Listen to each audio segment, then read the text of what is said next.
Cara, essa semana eu vi um corte sensacional, sensacional, de verdade. E eu não vi muita gente falando sobre isso, mas eu fiquei muito feliz com o nível de debate que o YouTube brasileiro está trazendo, principalmente algumas caixas, tá?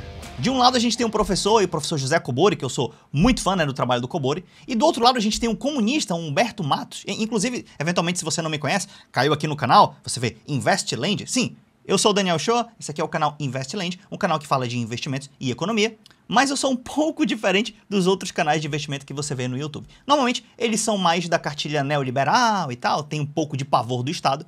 Eu, Daniel, não. Eu acho que o Estado, bem organizado, junto com o setor privado, podem sim fazer uma nação se desenvolver. Então, apesar de eu não ser comunista, como por exemplo o Humberto Matos aí, mas algumas coisas nesse corte, cara, eu penso muito parecido, e eu acho assim que se você é desenvolvimentista, comunista, ou sei lá de qual caixa for, você deveria pensar sobre o que está acontecendo aqui.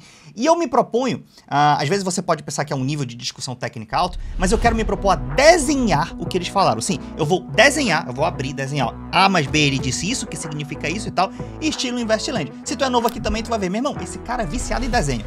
Todo vídeo meu tem algum tipo de desenho pra galera entender mais fácil. Então vem comigo que o vídeo de hoje, eu acho que todo brasileiro deveria refletir sobre ele.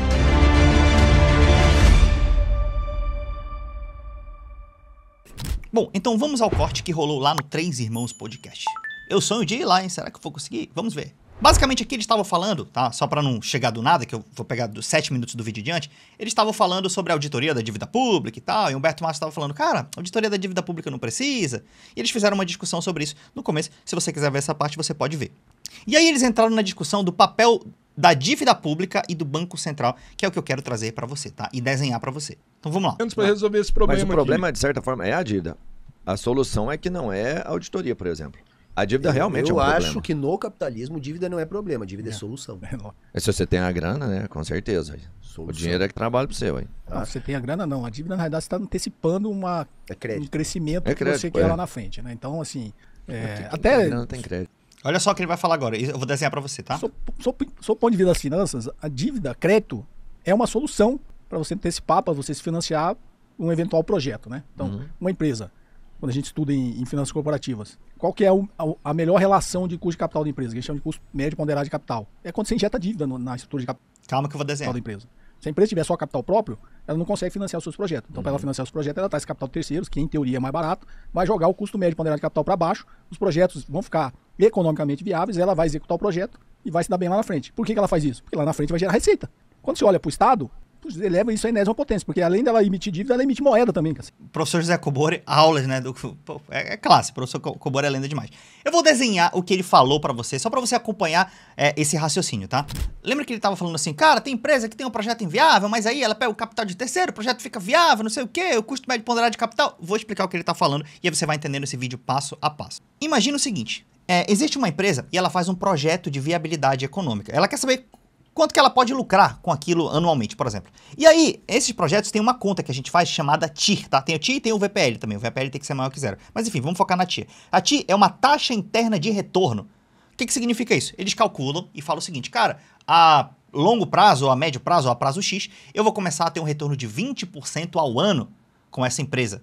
Na verdade, tu pega isso de trás para frente e faz um retorno anualizado. Mais ou menos isso, mas sai um pouco do preciosismo técnico. Só pensa nisso. Retorno de 20% ao ano, pensa assim que é mais fácil, tá? E aí, obviamente, essa empresa, ela não tem todo o capital para fazer esse investimento, para dar esse retorno. Então, ela vai ter que pegar esse capital com alguém. E toda empresa tem duas formas de pegar capital, tá? A primeira, ela pode pegar capital com os acionistas, tá? Sejam os donos da empresa, ou seja quem comprou a empresa na Bolsa de Valores, por exemplo, as ações, beleza? E a segunda forma é pegar com capital de terceiros. Daniel, mas se eu compro ação de uma empresa, eu sou um terceiro. Não, se tu compra ação de uma empresa, tu virou o acionista também, tá? Capital de terceiros é dívida. Por exemplo, umas empresas, quando elas querem pegar com terceiros, elas normalmente pegam dinheiro emprestado e prometem juros, né? Pois é, elas podem pegar com bancos, eventualmente, vou pegar dinheiro emprestado num banco lá, o banco é o terceiro, ou elas podem emitir um papel chamado debenture. Ela vai no mercado, vende, e ela não está prometendo ações, não está prometendo tu crescer junto com a empresa. Ela tem um papel que fala assim, ó, quem comprar esse papel, essa debenture, vai ganhar aqui 15% ao ano, 16% ao ano. E aí vem alguém lá e compra para ganhar com juros, a pessoa não é sócio, tá? Isso é capital de terceiros. E aí nas finanças corporativas, que o José Cobori estava falando, normalmente o custo do capital do acionista é maior que o de terceiro. Você fala, Daniel, como assim? É maior. Porque, ó, o retorno que o acionista quer normalmente é maior. Por exemplo, você vê aqui, ó, arriscado, tá? O acionista, ele toma um risco maior, porque é o seguinte, ó, ele não tem juro prometido. Se a empresa falir, ela vai falir junto com você. Então tu tem lá ações lá da Oi, que faliu, basicamente, né? Então tu lascou teu dinheiro, tu perdeu teu dinheiro. Então o acionista, por ele ter um risco maior, ele requer um retorno maior. Já o capital de terceiro, meu irmão, ele tem mais garantias. Porque, por exemplo, uma debenture ou alguns instrumentos de empréstimo que você faça, você dá alguma garantia. Você dá um imóvel como garantia, você tem uma garantia real, você pode ter uma garantia de outras naturezas. E aí o que acontece? Então, por exemplo, nesse exemplo, vamos dizer que o custo do capital do acionista é 20%, porque ele quer um retorno maior. Então, para esse cara, só vale a pena entrar no jogo se ele ganhar 20% ou mais. Claro que isso não é renda fixa, tá? É um cálculo estimado, tá? E o capital de terceiro aqui, se é um juro. Ele fala, não, entro nesse jogo aí se for 16%. 15% a Selic já me paga, 15, 14, então só entro nessa parada se for 16%. Então, o custo do capital de terceiros é menor. Agora, veja bem, você tem um projeto que vai te dar um retorno de 20%. Se tu pegar dinheiro emprestado a 20%, o projeto fica no zero. Ele ainda é viável, assim, no zero dá pra dizer que é um preço justo, tá? Mas a gente tá atrás de número positivo aqui, tá? Então, o que acontece? Se você misturar o seu capital com o capital de terceiros, então, por exemplo, nesse caso, você teria um custo médio ponderado de capital, tá? De 18%, é a média, vamos supor que tá ponderado isso aqui, tá? Logo, se você tem uma média de 18%, é menor que a sua TIR de 20%, que vai ser seu retorno, logo esse projeto é viável. E tu fala, Daniel, isso aqui vai dar 2% de lucro só? Não! Se esse projeto é viável, é porque o capital próprio dos acionistas vai ser remunerado nesse valor, o capital de terceiro vai ser remunerado nesse valor e ainda sobra uma diferença, entendeu? Então é isso que o professor Kobori tá falando. E aí ele fala o seguinte no final da frase dele, cara, se uma empresa se endivida a curto prazo, porque a longo prazo ela sabe que o projeto vai voltar, o Estado poderia fazer isso também, só que o Estado tem um longo prazo mais infinito ainda. E o melhor, o Estado não pega nem dinheiro de terceiro emprestado, ele tem o próprio dinheiro, porque ele emite a própria moeda. Essa é uma vantagem de um país que tem dívida na própria moeda, tá? Se você é um país com dívida externa alta, aí tu tá ferrado mesmo. Mas assim, então seria duplamente mais fácil fazer isso que o Kobori tá falando aqui. Mas, gente, startup é isso. Startup opera em déficit há um tempão. E depois de um tempo ela dá lucro. Os Estados Unidos opera em déficit há 40 anos. A China opera em déficit há mais de 30 anos. Então, assim, aqui o liberal brasileiro tem medo de déficit. Tem medo de déficit. Tem déficit e déficit. Se for déficit para cartão de político, ninguém quer, né? Mas assim, for déficit para investir esse projeto aqui de retorno de longo prazo, cara, a gente pode ter um orçamento de desenvolvimento, tá? Então, isso que o professor Kobori explicou. Vamos voltar pro React agora. E aí, por que o Estado... Por que a China... Qual que são as duas maiores economias do mundo? Estados Unidos e a China. Sim. Os caras têm déficit há muito tempo. Os Estados Unidos há 40 anos, a China há mais de 30 anos. Por que eles cresceram emitindo e tendo déficit o tempo todo? Porque aquilo ali vai fazer crescimento econômico, lá na frente vai voltar. E é um ciclo, entendeu? É o que eu falei pro Caporizo, o Marco Antônio ontem, o problema não tá no gasto público, o problema tá na qualidade do gasto público. Esse é o problema. O problema não é o Estado gastar, o problema é o Estado gastar mal. Entendeu? Porque se o Estado gasta bem, acontece o que o Kobori falou. Exato. Tem déficit e déficit. Gastar mal é ruim mesmo, entendeu? Então, não sou, parece aparentemente nem o comunista é a favor de todo tipo de déficit. É a favor de déficit inteligente. Nós temos que entender uma máxima que eu sempre bato na tecla. Dinheiro não desaparece. Se é déficit público, é superávit privado. É uma identidade contábil. Se teve um déficit do setor público, o dinheiro sumiu. Foi para alguém. Ele tá no superávit privado. Entendeu? Claro, eu tô resumindo aqui porque tem que descontar a relação com o exterior, né? Porque pode ter vazamento de poupança. Mas assim... Sim, é isso que o Humberto falou muito verdade. Falou, cara, beleza, o Estado, por algum motivo, principalmente se for um motivo nobre, né, de um orçamento de desenvolvimento que tem um retorno de longo prazo, né? Que vai aumentar a complexidade econômica da economia e tal. Então, é um déficit bem-vindo e, além disso, é um déficit que ele tá indo pro setor privado, pô. Porque se o Estado tá gastando mais... alguém tá recebendo esse mais que ele tá gastando. Provavelmente é o setor privado, tá? Que te garanto que não vai estar reclamando, não. É isso. É isso que eu ia te perguntar. Se todos os países tiverem déficit público, isso não vira um problema lá na frente?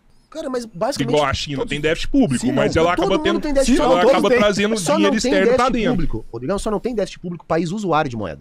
Entendeu? Que é o que a turma da auditoria fala. Da auditoria da dívida fala, ah, mas na Grécia resolveu. Ah, mas no Equador resolveu. Claro, meu velho, porque é outra relação. O Equador tinha uma economia dolarizada. A Grécia era da zona do euro, é usuário de moeda. Se você é usuário de moeda, se um Estado é usuário de moeda, ele tem que arrecadar para gastar. Agora, se o Estado é emissor de moeda, ele pode usar esse mecanismo de dívida pública para fazer crescimento. Se o gasto público for bem feito, ele vai gerar retorno positivo para a economia. Mano, aula, hein? Aula. Entendeu a parada? Eu acho que entendeu, né? Se eu repetir vai ficar meio redundante, assim, mas eu concordo 100% com o que ele falou aqui, tá? Não tô falando que eu concordo 100% com a vida dele, que agora eu sou comunista, não. Tô falando aqui a gente tá de acordo 100%. Tem gente que não sabe nem essa diferença da dívida externa pra interna. Ele pensa que a economia é igual uma casa, né? Não, pô, eu não posso gastar mais do que eu arrecado, porque é igual na minha casa. Se eu gastar mais, vai vir o juro do cartão e eu vou morrer. Gente, dívida interna é na própria moeda e isso é diferente. Ninguém está falando de emitir moeda infinitamente. Não, mas é diferente a lógica, tá? O problema é quando o Estado gasta mal. A turma da auditoria tinha razão quando ela começou lá atrás. Porque quando essa turma começou, a briga deles era com a dívida externa. E aí... Aí aqui ele vai falar da dívida externa, não é o ponto do vídeo, tá? Mas ele vai falar aqui, eu concordo com ele também. Ah, a briga com eles era a dívida externa, a dívida da Grécia era outra moeda, a dívida do Equador, que eles fizeram a dívida, que eles fizeram a auditoria da dívida e diminuíram, é a dívida externa. Beleza, tu tá devendo na moeda dos outros, vamos fazer uma auditoria, diminui aqui, massa demais. É difícil você ter déficit, né? Porque tu não emite aquela moeda, mas assim... Enfim, você entendeu o ponto. Agora vamos falar de um outro ponto aqui, que vai começar a falar de juro, dívida e Banco Central, tá? A nossa taxa de juros nas alturas, que estruturalmente vem sendo mantida há muito tempo, ela até tinha uma razão de ser lá em 94. Porque nós precisávamos, de alguma maneira, atrair dólares, mesmo que fossem esses dólares especulativos, porque nós não tinha dólar e para estabilizar a moeda nós tínhamos que conseguir dólar. Aí o que a gente fez? Pô, para eu investir num país que tá quebrado... Bom, vou desenhar isso aqui pra você, o que ele falou, tá? Ele falou que no começo, esse juro alto, absurdo do Brasil, ele tinha até um certo sentido no começo do plano real, tá? Porque é o seguinte, ó, a gente tinha dívida externa, tá? E o nosso Banco Central não tinha dólar. Então, pô, a gente queria muito dólar, né? Então, beleza, que artifício que a gente vai fazer para trazer o dólar e, ao mesmo tempo, a gente tem que baixar a inflação. Então, uma ideia era vincular R$1 com $1, né? E aí você baixaria a inflação no país e tal, ficaria meio amarradinho. Se pudesse ficar um câmbio fixo, variar pouco em relação ao dólar, melhor. Tá? Então teve a URV e tal, depois ficou mais ou menos isso, tá? A gente começou basicamente com câmbio fixo. E aí isso resolveria um processo inflacionário. Mas para você garantir esse câmbio fixo, você tem que ter dólar. Eu vou te explicar o porquê já nesse desenho, tá? Então, em determinado tempo do real lá, já no segundo mandato do Fernando Henrique, a gente tinha uma banda cambial, tá? O dólar podia flutuar de 1,12 a 1,22. Então, por exemplo, se o dólar visse normalmente, então ele flutuava demanda e oferta, dólar, quem quer mais dólar, quem não quer dólar, vende dólar e tal. Se ele flutuasse dentro desse valor, o Banco Central não fazia nada e era legal, porque $1 é esse valor, a inflação está baixa. Imagina aí, se o nosso dólar fosse esse preço até hoje, a gente teria aí uma inflação bem menor, né? Os produtos seriam bem mais baratos. Só que, claro, qual o problema disso? Normalmente mata a indústria. Por quê? Porque o dólar tá tão barato que tu quer comprar tudo dos Estados Unidos e tudo de fora. E aí as empresas nacionais não crescem, né? Então, esse é um dos problemas também de uma moeda, o real, super valorizado, tipo, quase igual ao dólar, tá? Você tem que achar um número ótimo. Mas, enfim, isso aqui contém a inflação. Só que tem um outro problema que eu quero que você raciocine isso, tá? Que é o seguinte, e se eventualmente acontece isso aqui, ó? O dólar tá 1,13, vai para 1,17, 1,14 e eventualmente ele bate 1,25. Então, ele tá fora da banda cambial que o Banco Central tinha definido. E aí, o que que acontece, querido? Aí vai se lascar, bicho, agora os produtos subiram de preço, foi para 1,25, então tudo sobe e tal, já vai voltar a inflação, o nego já fica com medo de inflação. Então, o Banco Central, para isso, ele tem um negócio chamado reservas cambiais, tá? Ele tem dólares dentro dele. Hoje, a gente tem 350 bi de dólares, hoje. Mas nessa época, a gente não tinha. Na verdade, essa época a gente tinha, mas foi de outro jeito, eu vou te mostrar. Mas enfim, pensa que o Banco Central tá com uma caixa de dólares. Se o Banco Central tem uma pacoteira de dólar gigante aqui, o que que ele faz? Ele fala, meu irmão, o dólar saiu da banda, ótimo, o que que eu pego? Eu tenho minhas reservas cambiais, eu vou vender, o que que eu vou vender? Eu vou jogar no mercado, esses dólares. Vou fazer o leilão e eu vou jogar no mercado. Olha só ele jogando aqui, ó, tá vendo, ó? Ele jogou aqui para baixo o dinheiro, ó. Então as reservas cambiais dele diminuíram e ele pegou uma pacoteira de dólar e jogou no mercado. E você conhece... Quanto mais oferecem uma coisa, o preço daquilo cai. Se tem muito dólar no mercado, o preço dele vai baixar. Se tem muita banana na feira, o preço da banana vai baixar. Então ele joga um monte de dólar, fazer um movimento aqui de novo. Jogou dólar na economia, o que que ele faz? Ele faz com que o dólar volte para 1,20, porque ele aumentou a oferta de dólares. Mas para isso ele precisava ter dólares. E a gente não tinha dólares. Então como é que a gente vai controlar um câmbio a 1 e pouco se a gente não tem dólar para o Banco Central ficar segurando lá? Isso que o Humberto falou. No começo, a taxa de juros no Brasil era muito alta, por exemplo, 40%, tá? E a taxa de juros, se você já viu meus vídeos sobre a Selic, eu explico lá que tudo gira em torno aqui da taxa básica de juros. Por exemplo, tem o planeta das ações, planeta dos negócios, planeta do emprego e do consumo, planeta dos investimentos internacionais, planeta dos fundos imobiliários, tá? Então, a Selic é igual à gravidade de um planeta. Se a gravidade é alta, ela atrai. Se a gravidade é pequena, não atrai, né? Então aqui, nesse meio, fica o dinheiro da economia, tá? Então quando a Selic tá muito alta, tudo é atraído para ela. A galera tira o dinheiro da ação, vai pra Selic. Os negócios, os empresários, os empreendedores não abrem negócio, porque nenhum negócio dá 40% de retorno. O emprego e o consumo diminui, né? Porque ninguém consegue pegar emprestado a 40%, logo a galera consome menos. E a galera, o gringo que tá aqui, ó, que é o que o Humberto tá falando, tá aqui, ó, USA, gringo, Brasil está pagando 40% ao ano, vou colocar meus dólares para lá.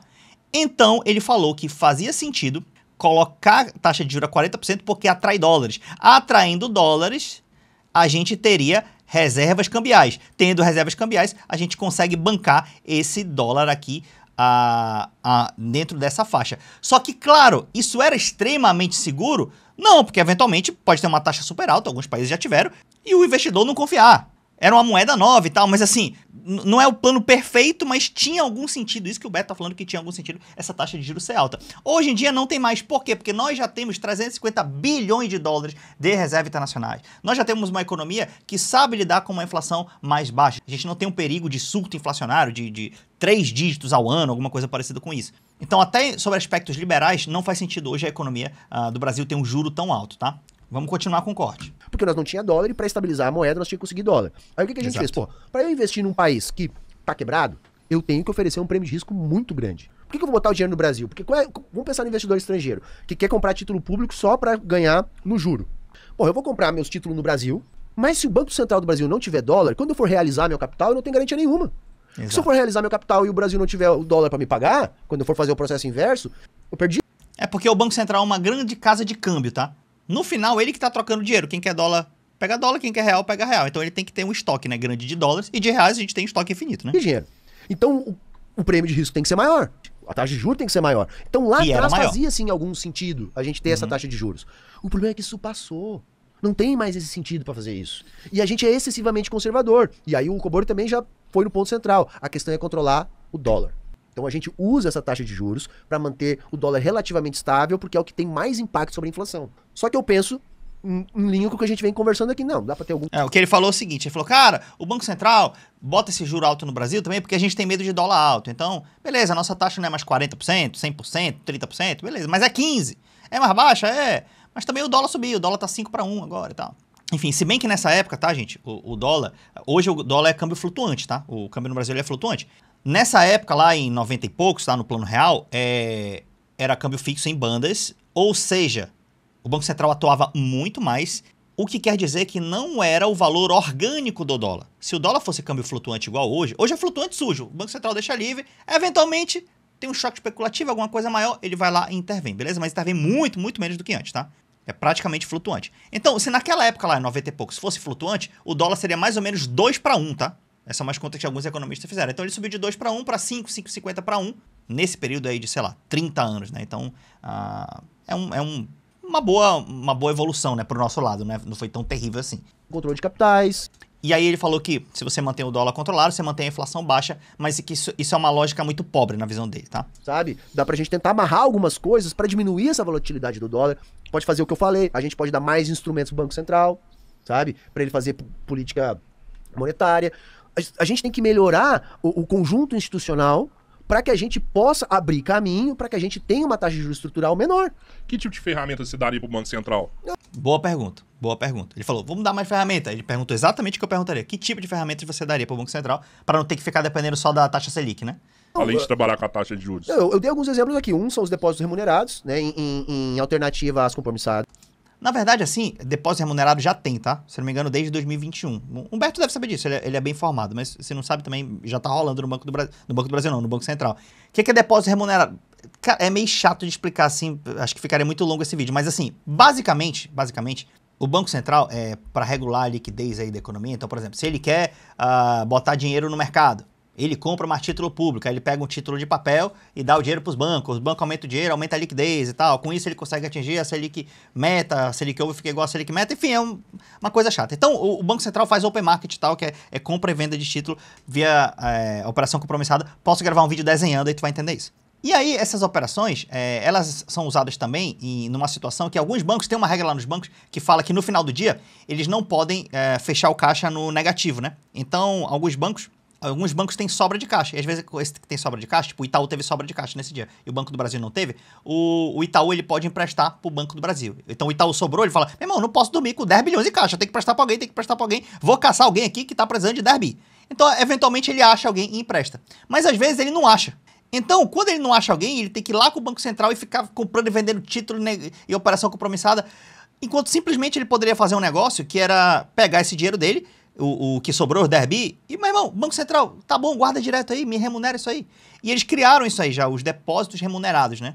que agora, às vezes, tu tem sobra de caixa, ou tu pode emprestar para outro banco, ou tu pode guardar direto no Banco Central de boa. Isso economiza um montão de operação do Banco Central, com um monte de operação compromissada, é muito mais rápido, muito menos burocrático e tal. Faz o juro da economia ficar mais próximo ali da Selic Meta. Assim, mas eu não vejo isso, inclusive, vou até estudar mais sobre isso, como que os depósitos remunerados poderiam mudar estruturalmente a economia muito. Eu imagino que não tem toda essa capacidade, tá? Então, é até uma dúvida, se o Humberto um dia ver esse vídeo, ele pode me responder. Eu imagino que muda, melhora, né, a eficiência do Banco Central e do Sistema Financeiro Nacional, só que não nessa quantidade para mudar o país, entendeu? Eu acho que isso é bom. Sim, isso é Outra bom. é fazer o Banco Central também poder atuar no mercado de juros futuros. Aí Isso sim. também ajuda a pautar toda a curva de juros. Aí sim. Outra Vou coisa que eu desenhar. faria Calma que eu vou desenhar. Juro futuro, Daniel, vou desenhar para você, calma. é um duplo mandato para o Banco Central, como alguns países do mundo já têm. O que é essa ideia do Aí sim, duplo mandato e juro futuro. Depósito remunerado é bom, ajuda muito, assim, mas mudar mesmo, duplo mandato e juro futuro, vou desenhar os dois pra você, calma, tá? mandato? Hoje, o nosso Banco Central ele só persegue uma coisa: inflação. Entende? Eu acho que não poderia ser assim. Eu acho que a gente tinha que perseguir, no mínimo, tá? Inflação e crescimento, Plano de emprego. inflação e emprego, sabe? Talvez até mesmo extrapolando um triplo mandato. Não. Eu sei que já é um pouco mais difícil chegar nesse tipo de situação, Dá pra tá? fazer. Mas já tem algumas ideias nesse sentido. São coisas que dá pra fazer. A gente já tem bancos centrais que fazem isso. Se pegar o que o Banco da Inglaterra faz, o que o Banco do Japão faz, já é uma outra organização institucional que dá mais poder de fogo pro Banco Central. Eu insisto, o Banco Central bem empoderado, no mercado ninguém pode com ele, cara. A hora que você falou em triplo pode mandato, o Cobor deu um sorriso aqui, tipo, como porque é se fosse difícil, é muito- impossível. É porque eu defendo o triplo mandato. Sério? Inflação, desemprego e crescimento. Os países que Inflação, estão na desemprego. frente já estão fazendo isso. Quais são os três? Inflação. Inflação, desemprego e crescimento. Ó, vou explicar pra vocês. O Humberto falou de atuar na curva longa de juros e o duplo mandato ou triplo mandato, tá? Inclusive, vou dar um play mais que o Cobor vai falar um negócio legal. Meta, entendeu? Hoje a gente tem meta de inflação que o Banco Central tem que perseguir. Não, o Banco Central tem que ter Ou seja, o Banco Central só percebe uma meta hoje, que é a meta de inflação, tá? Então a gente poderia perseguir mais coisas. meta de inflação, meta de crescimento e meta de nível de emprego. Há quem diga que é impossível, né? Que o Banco Central não teria instrumento para tudo isso. Mas beleza, mas vamos conversar nesse sentido, vamos ver onde que a gente pode avançar e tal. Tá, vou separar. Eu vou explicar sobre os mandatos agora, depois eu explico sobre a curva de juros, tá? Existem alguns tipos de Banco Central no mundo, tá? Você tem que dividir didaticamente. Isso aqui é bem preciso, não é exatamente perfeito, mas tem uma precisão alta que eu vou te mostrar. Existem bancos centrais que perseguem uma meta única, o cara lá é focado a bater uma meta. Existem bancos centrais que tem 3 mandatos, 2 mandatos, e tem uns que tem muitos mandatos, né? Muitas metas para você bater. O Banco Central brasileiro, ele persegue basicamente inflação. Então ele é um banco central que persegue uma meta, a inflação tem que estar dentro da meta lá, o CMN define, botou 3% de centro de meta, aí tem a banda 1,5 para mais, 1,5 para menos, então fica até 4,5% de inflação, e o Banco Central ainda só basicamente tem uma arma. Então foi o que o Humberto falou no começo. Pô, o Banco Central só basicamente tem uma arma para combater, ele só tem a taxa de juros. E ele só tem uma meta, então, bicho, o raio de ação dele é muito baixo, é uma meta e uma arma, né? Daniel, mas tem o depósito compulsório, tem o open market e tal, isso tudo é menor, tá? Enfim, e aí o nosso Banco Central é assim, beleza? Nos Estados Unidos, por exemplo, o Fed tem dual mandate, ele tem um mandato duplo. O Banco Central, ele quer a inflação baixa, mas ele quer o pleno emprego também. Então ele não vai fazer de tudo só para bater uma suposta meta de inflação. Eventualmente, se ele precisar não bater a meta de inflação, porque o nível de emprego não está agradável, ele faz um equilíbrio das coisas, tá? Então, pô, tô aqui com a ocupação legal, a galera tá trabalhando, beleza, e eu tô com a inflação baixa. Um dele saiu do controle, beleza, vamos reajustar aqui. Então ele tem 2 focos a perseguir, beleza? Porque assim, não sei se tu concorda comigo, se a gente conseguir bater a inflação de 3%, mas o desemprego for para 20%, a gente bateu a meta de inflação. E o Banco Central tá legal. O presidente do Banco Central não vai ser nem demitido. Porque ele é basicamente o cara que tá lá, um tecnocrata, né? Como o Cobori fala. Ele tá lá pra bater a meta dele, pô. Então, tipo assim, ele tem que bater a meta, não importa muito os outros dados. Claro que ele se importa com os outros dados, tá? Mas a princípio é isso. Tem também o triplo mandato, tá? Então, por exemplo, Reino Unido, Austrália. O Reino Unido persegue inflação, estabilidade financeira e crescimento. Pô, negócio legal que o Banco Central olha. A Austrália eu acho interessante, é inflação, emprego e prosperidade. Eu olhei no Google e falei, cara, o Banco Central tem prosperidade econômica, sim, eles botam isso como um valor muito importante no Banco Central de lá. Então, assim, são 3 formas que eu consegui colocar aqui, tá? E tem o multimandate, que quem é, adivinha? Chineses. Os chineses perseguem inflação? Sim, tem uma meta lá de inflação, mas se precisar não bater, eles não batem, tá? Mas tem uma meta de emprego, uma meta de crescimento, uma meta de estabilidade financeira e uma meta de câmbio também. O câmbio deles aí é em bandas, basicamente. Eles administram aí um câmbio basicamente fixo em bandas cambiais. Então, eles têm mais objetivos, eles têm mais ferramentas para trabalhar não tão preocupado com o déficit. Eles têm um déficit inteligente, né? Que é para investir na indústria, que é para investir no aumento da capacidade tecnológica da economia. Então, assim, eu sou muito fã do que a China tem feito. E até, em algum modo, do que os Estados Unidos, de algumas maneiras, em algumas partes, ele fez muito bem também isso, tá?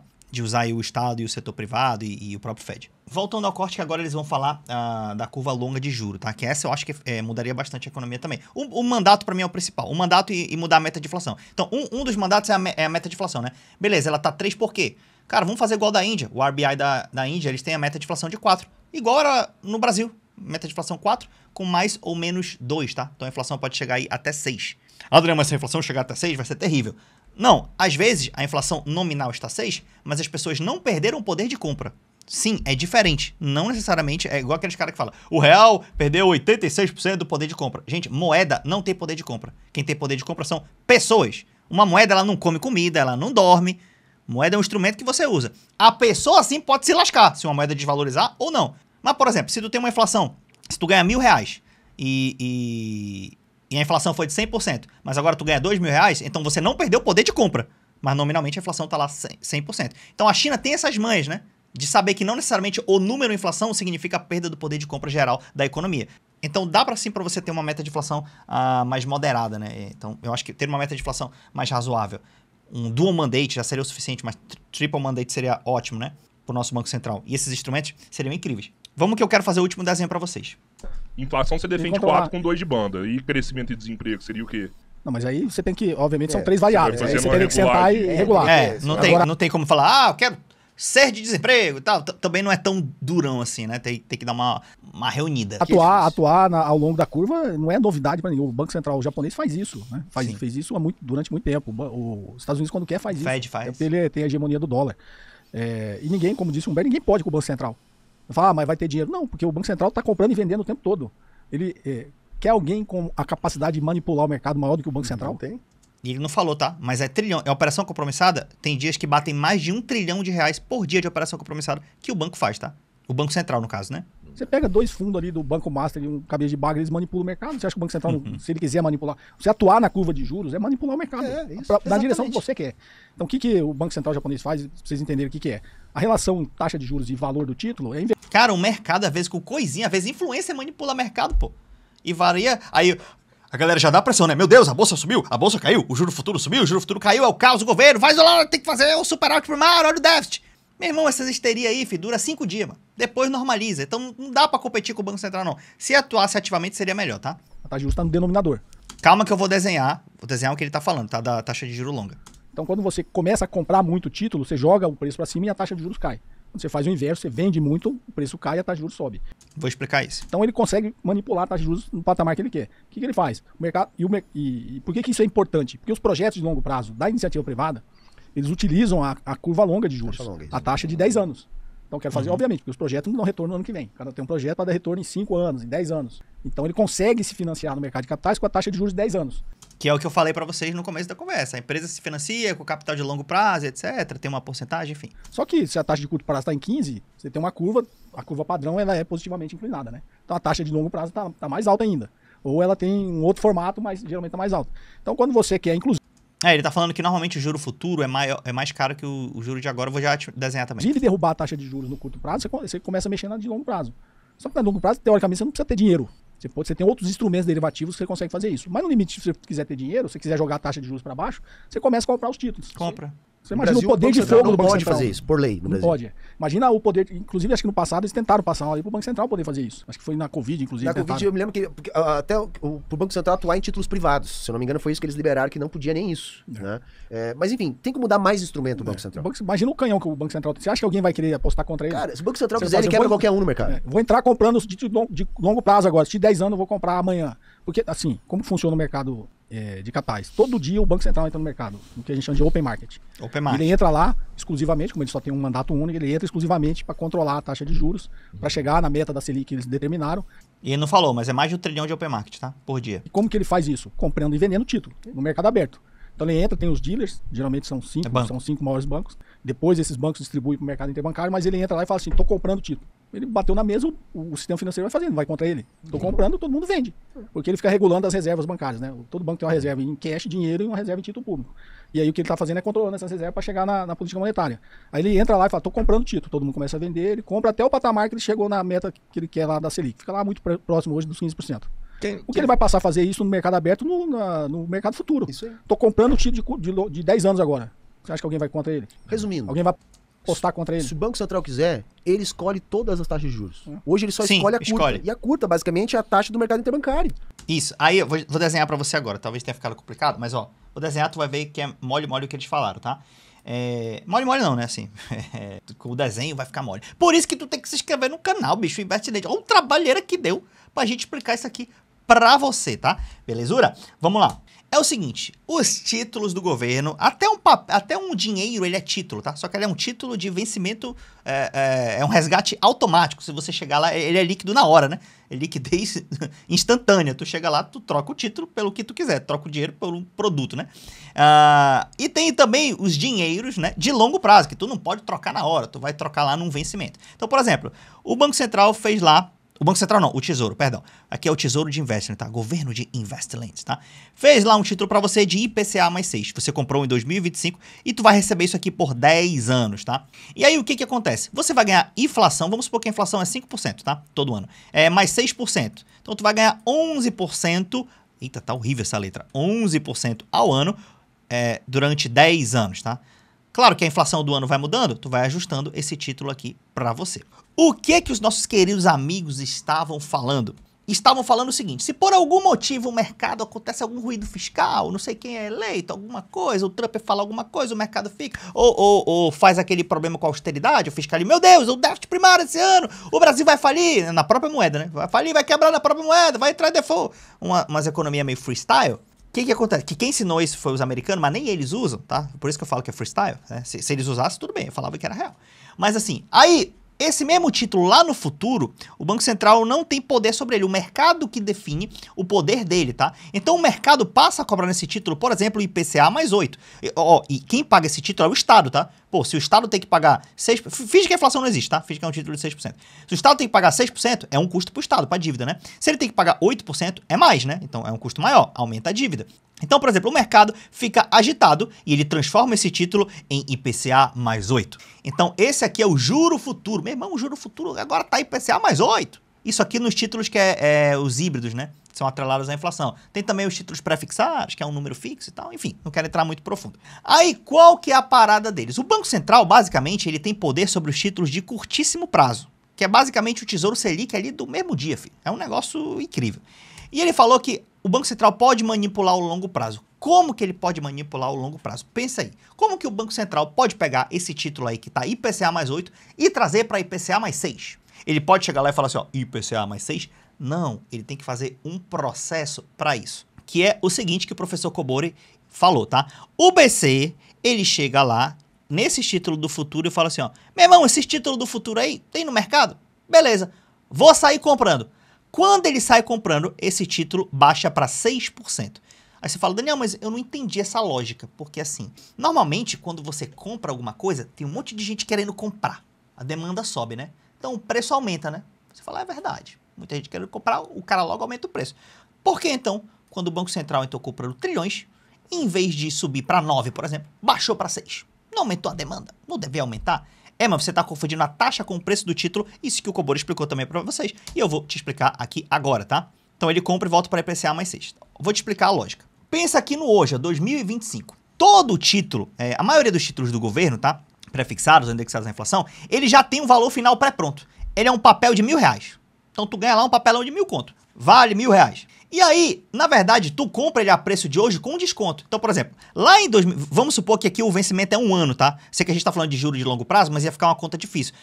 Finge que é só 1 ano, tá? Mas a mesma lógica vale pro longo prazo. E vamos fingir que a inflação é 0. Ou seja, pra gente não ter que calcular o IPCA do ano aqui, tá? Então vai ficar uma conta mais difícil, tá? Finge que a inflação é 0 e o título é de 1 ano. Mas o raciocínio está correto. Então, você quer comprar um título que em 2026, daqui a 1 ano, ele vai valer R$1.000. Mas você quer comprar 1 ano antes. Para você ganhar 6%, Daniel, ganhou IPCA mais 6, tá? Finge que a inflação é 0, tá? Então, para você ganhar 6%, então você tem que comprar esse título com desconto. você compra ele a R$ 943 reais. Se você for na sua calculadora e pegar R$ 943 reais e somar 6% de valorização, você vai ter R$ 1.000. E um título IPCA mais 8 que você compra hoje, para tu receber milão lá em 2026, pô, IPCA mais 8 é uma rentabilidade maior para ti, né? Então o título tem que valer menos, porque ele valendo 926, valorizando 8%, depois de um ano, tu vai ter 1.000 conto. Logo, é melhor tu comprar um título de R$ 1.000 valendo 926, né? Do que 943. Para você é melhor isso, não tô falando. Então o que o Banco Central faz? Lá no chegou lá, no 2035 lá, beleza. Tem um monte de título lá valendo R$ 926 reais. Então o que o Banco Central fala? Meu irmão, vou comprar um monte. Quando ele compra, a demanda aumenta, né? Quando a demanda aumenta, o preço do título aumenta. Então, imagina que o preço do título saiu de R$ 926 reais para 943. Como o preço do título saiu para R$ 943 reais, lá o Tesouro vai calcular essa diferença de 943 para 1.000 e ele vai ver que é 6%. Ele vai falar, então o título aqui está R$ 943 reais e a rentabilidade dele é IPCA mais 6. Então, em última instância, se precisasse, o Banco Central compra o título do futuro e ele manipulou o futuro, dando um título aqui, diminuindo a curva de juro de longo prazo. Se a curva de juro normalmente é menor a curto prazo do que longo, então, teoricamente, segundo o Cobori, poderia até o juro de curto prazo, o de hoje, ser menor, tá? Então, assim, eu ainda não fiz um estudo aprofundado sobre isso, sobre manipulação de curva de juro a longo prazo, tenho que ser sincero com você. Mas eu sei que muitos bancos centrais fazem isso. Me parece uma ideia razoável, mas eu nunca bato martelo de uma vez assim. Eu sempre gosto de estudar mais, mas é um ponto muito interessante que tanto o Humberto quanto o Cobori trouxeram, tá? Então, uma mistura de você poder atuar em toda a curva de juro, como o Japão faz, como o Fed faz e vários bancos centrais, ter um duplo ou triplo mandato, não ter uma meta de inflação tão agressiva e parar dessa noia de déficit, de novo, é o tipo do gasto, que nem o Humberto falou. Déficit horrível é horrível, mas déficit para investimento, para melhorar a nossa economia, ficar mais tecnológica, é bem-vindo. Se a gente fizer isso e o setor privado estar junto com o Estado, e aqui talvez a minha diferença para o Humberto, né? Eu gosto bastante do setor privado, eu não sei que nível que ele gosta ou não, então eu gosto muito do Estado e muito do setor privado, eu sou um bicho muito estranho, né? Mas assim, eu acho que nós poderíamos ter uma economia melhor, tá? Socialistas comunistas também, eventualmente, acreditam no setor privado, tá? Mas de maneiras um pouco diferentes. E também de maneira...